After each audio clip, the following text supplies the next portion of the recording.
Hello students, मैं कोमल गुप्ता आपकी chemistry teacher और आज हम पढ़ने वाले हैं organic chemistry class 12 chapter 10 that is biomolecule की जो बची हुई एक्सरसाइज हमारे पास है वो सारी बातें। लास्ट क्लास में हम प्रोटीन्स की बात कर रहे थे, डीनेचुरेशन ऑफ प्रोटीन्स की, वहीं से हम कंटिन्यू करते हैं और आज की क्लास में हम enzymes, vitamins, DNA and RNA के क्वेश्चंस करेंगे और इस चैप्टर की एक्सरसाइज को सम अप कर देंगे। तो यहाँ जो फर्स्ट क्वेश्चन हमारे पास है वो है what type of bonding helps in the stabilising of alpha helix structure of protein. क्या क्वेश्चन है? अल्फा हेलिक्स स्ट्रक्चर जो हमारी प्रोटीन की होती है उसको कौन सी जो बॉन्ड्स हैं वो स्टेबलाइजी प्रोवाइड करते हैं। देखो ये क्वेश्चन 1 मार्क में है और इम्पॉर्टेंट है क्योंकि ये चीज़ें ना हम जनरली मिस कर देते हैं। तो यहाँ पे जो है हाइड्रोजन बॉन्ड प्रेजेंट होता है जो कि प्रोटीन्स की अल्फा हेलिक्स स्ट्रक्चर को स्टेबिलिटी प्रोवाइड करता है। कौन सा बॉन्ड होता है? हाइड्रोजन बॉन्डिंग उनके बीच में प्रेजेंट होती है। नेक्स्ट क्वेश्चन क्या है? Difference between the globular and fibrous protein. कौन कौन से प्रोटीन है भाई? ग्लोब्यूलर एंड फाइब्रस प्रोटीन, इनके बीच में हमें डिफरेंसेस बताने हैं। देखो पहली बात तो ग्लोब्यूलर है तो इसका शेप कैसा होता है? Spherical shape. कैसा होता है भाई? Spherical shape. दूसरी इंपॉर्टेंट चीज जो ग्लोब्यूलर प्रोटीन के बारे में है वो क्या है? They are soluble in water. कैसे होते हैं भाई? ये वाटर के अंदर सोल्यूबल होते हैं। जबकि अगर बात हम फाइब्रस प्रोटीन्स के बारे में करें तो इनका जो शेप कैसा होता है? Thread like structure, thread like fibre form में प्रेजेंट होते हैं। इनसॉल्यूबल इन वाटर, वाटर में क्या होते हैं भाई? ये इनसॉल्यूबल इन वाटर।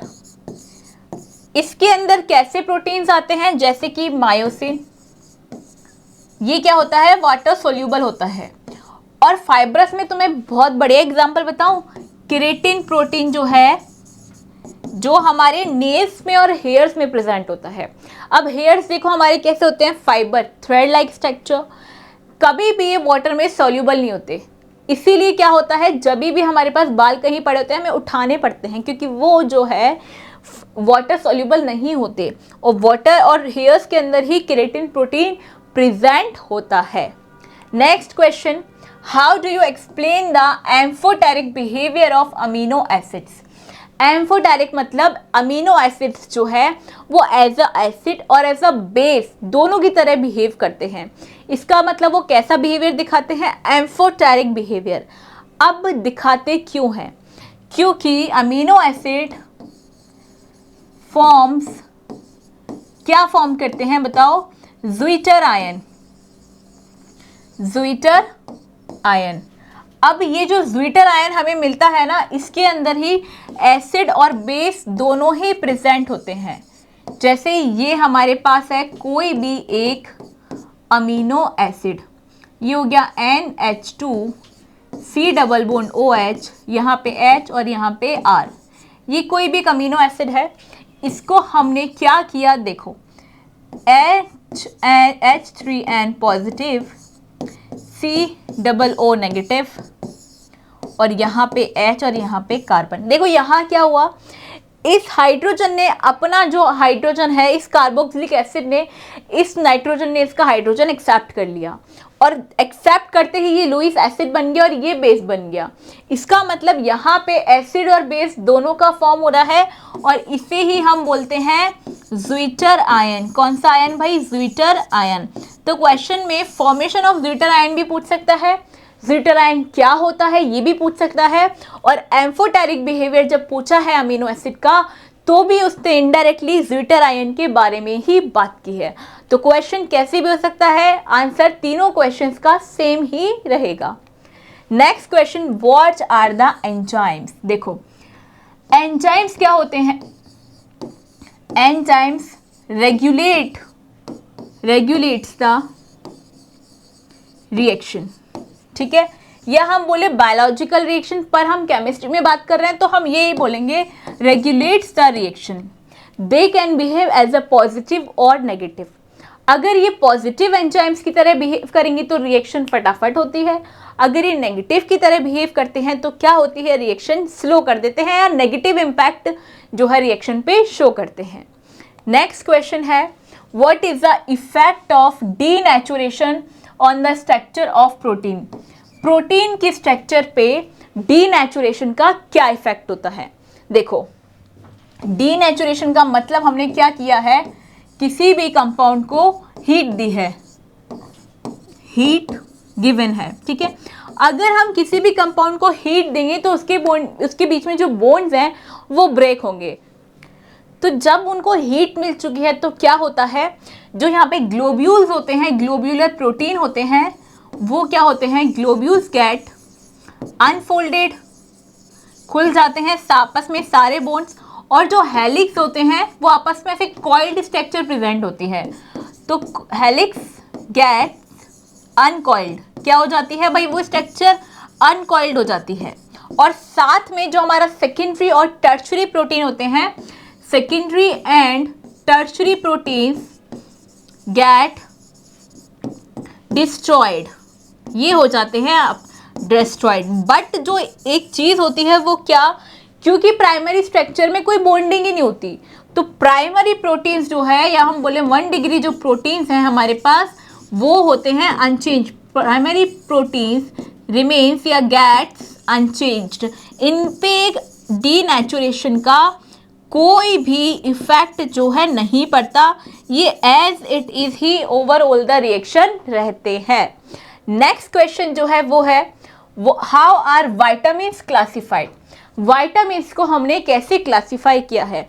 देखो, हमने इनको क्लासिफाई किया है on the basis of their solubility. कैसे क्लासिफाई किया है, on the basis of solubility. जैसे कि या तो वो फैट सॉल्युबल होंगे, कैसे सॉल्युबल होंगे, फैट सॉल्युबल, या वो क्या होंगे, वाटर सॉल्युबल होंगे। तो जो हमारे पास वाटर सॉल्युबल है वो 2 ही वाइटामिन्स है, vitamin B and vitamin C. और जो बाकी के वाइटामिन्स हैं हमारे पास ए, डी, ई एंड के, ये सारे वाइटामिन्स कैसे हैं, फैट सॉल्युबल हैं। इसमें विटामिन B12 भी एक्सेप्शन होता है, ये जो है फैट सॉल्युबल विटामिन है।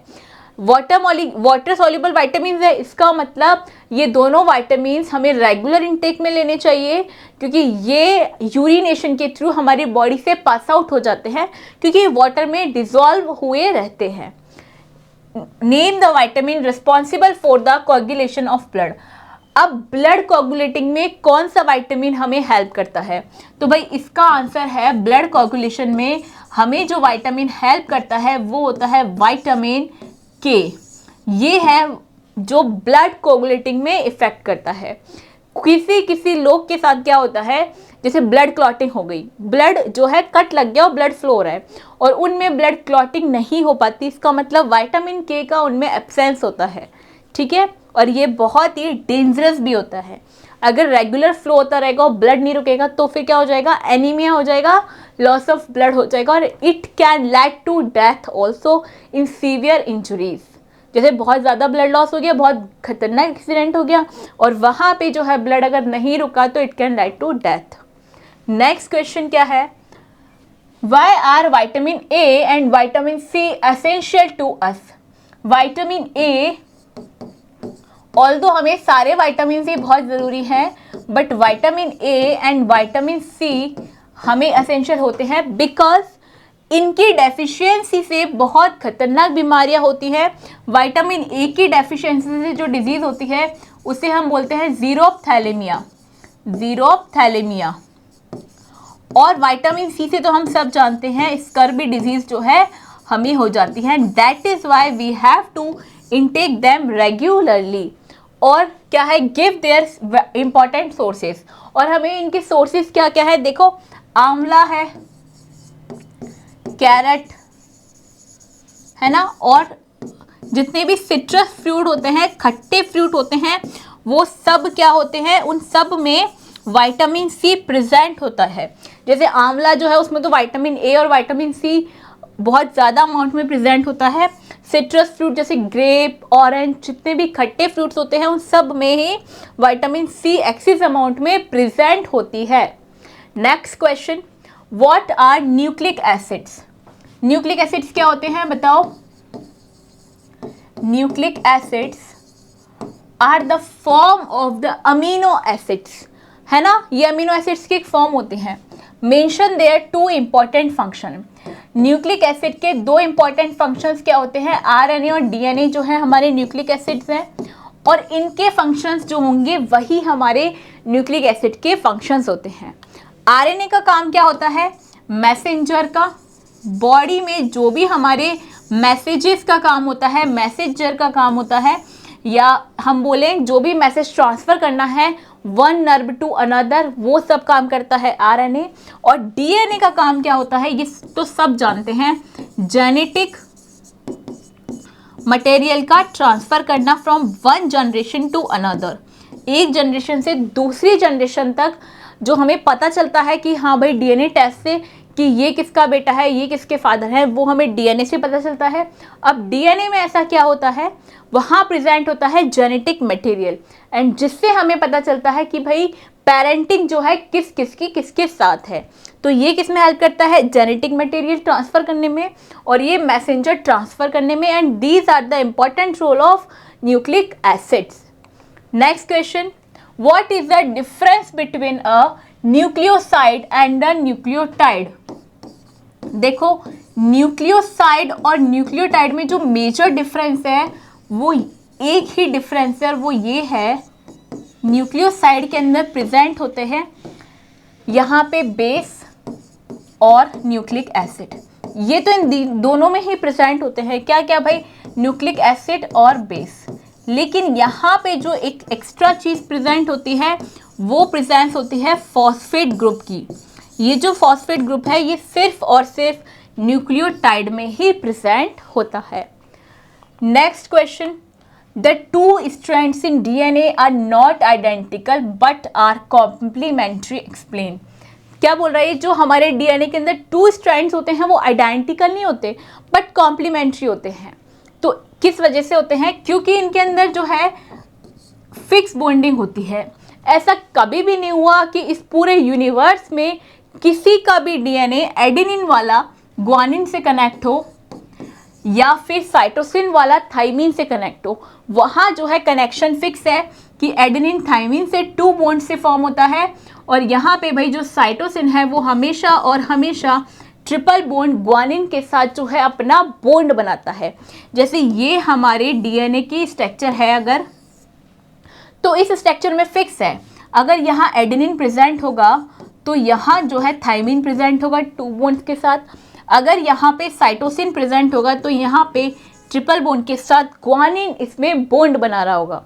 अब यहाँ पे क्या है, स्ट्रैंड्स में बॉन्डिंग सेम होती है, that is why they are complementary, but identical नहीं होती क्योंकि इनका जो है स्ट्रक्चर अलग अलग प्रेजेंट हो सकता है। मतलब किसी में ये यहाँ प्रेजेंट है, किसी में ये यहाँ प्रेजेंट है, बट जब जीन्स ट्रांसफ़र होते हैं तो ये एग्जैक्ट कॉपी के फॉर्म में प्रेजेंट होता है एक दूसरे पेरेंट्स के अंदर।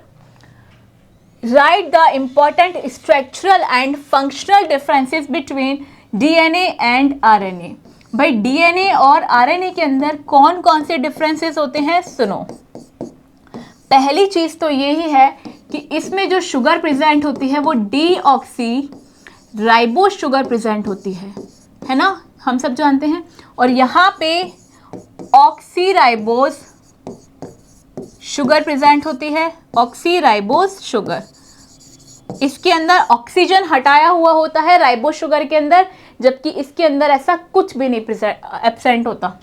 यहाँ पे 4 बेस प्रेजेंट होते हैं, adenine, guanine, cytosine and thymine, जबकि इसमें जो 4 बेस प्रेजेंट होते हैं adenine, guanine, cytosine and uracil. यहाँ पे थाइमिन की जगह यूरेसिल प्रेजेंट होता है। इसका काम क्या होता है, ट्रांसफर ऑफ जेनेटिक मटेरियल। क्या काम करता है, ट्रांसफर ऑफ जेनेटिक मटेरियल, जबकि इसका काम क्या होता है, मैसेंजर ट्रांसफर का। क्या काम होता है? मैसेंजर ट्रांसफर का, है ना। ये चारगॉफ के रूल को फॉलो करता है, मतलब इनमें बॉन्डिंग कैसे रहेगी? चारगॉफ रूल को फॉलो करता है, चारगॉफ रूल फॉलोड, जबकि यहां पे do not follow Chargaff rule. ठीक है, चारगॉफ रूल। नेक्स्ट क्वेश्चन देखो, डीएनए और आरएनए से इंपॉर्टेंट क्वेश्चंस पूछे जा सकते हैं। Next question, what are the different type of RNA found in the cell?